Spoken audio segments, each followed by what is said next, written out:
during the wreck.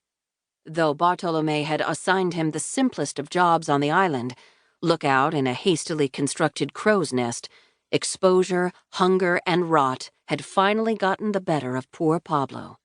The man's arms hung limply along the sides of the tree, his head rested back against his shoulders, and his mouth gaped, attracting a cloud of buzzing gnats.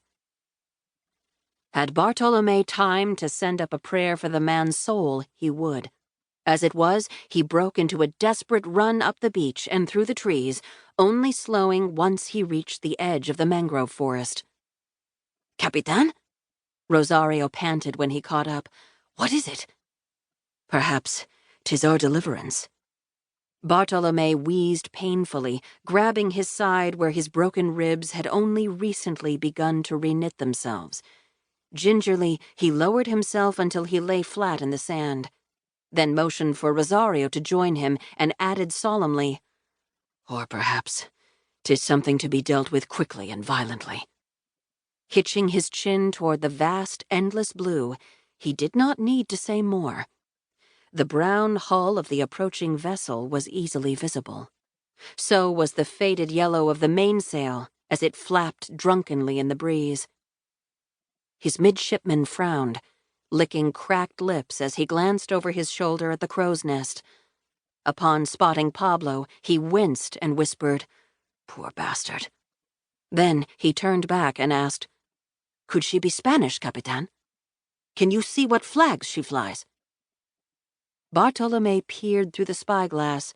"No flags. She looks to be a fishing vessel." "All the way out here?" Rosario's tone was skeptical. "'Tis rough shape she is in."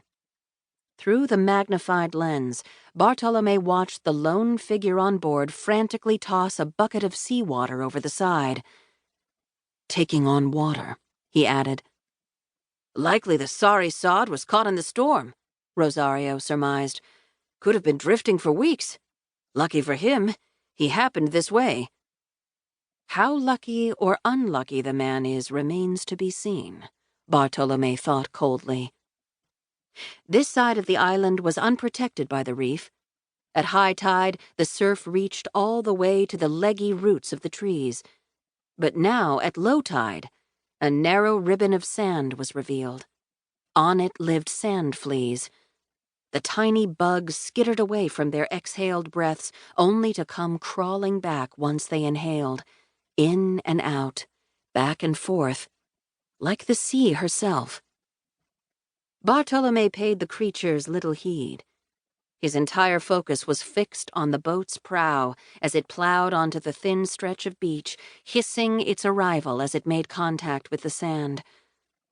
The lone crewman jumped onto dry land, immediately falling to his knees and kissing the ground beneath him. When he straightened, he raised his arms toward the cloudless sky and yelled, "Praise you, O Lord!" Rosario sucked in a ragged breath. With a curl of his lip, he spat one word, "Englishman."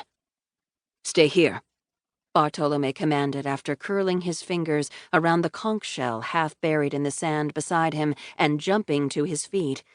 He headed in the direction of the island's newest arrival. Bedraggled and sporting many days' growth of beard, the fisherman blinked and rubbed his eyes when he saw Bartolome striding his way. After he convinced himself he was not seeing things, he pushed to a stand. A huge smile spread across his face. A softer man might have been swayed by that smile, but years in the Armada had successfully killed any softness that might have once resided inside Bartolome. "Hello."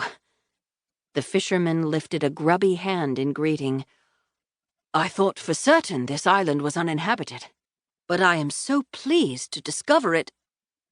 Bartolome saw the instant the man realized his intent. It was the instant before he brought the conch shell down on the fisherman's temple. Whack! The sound was both solid and oddly wet-sounding.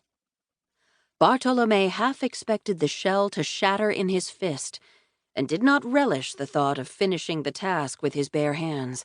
But, thankfully, the conch remained intact.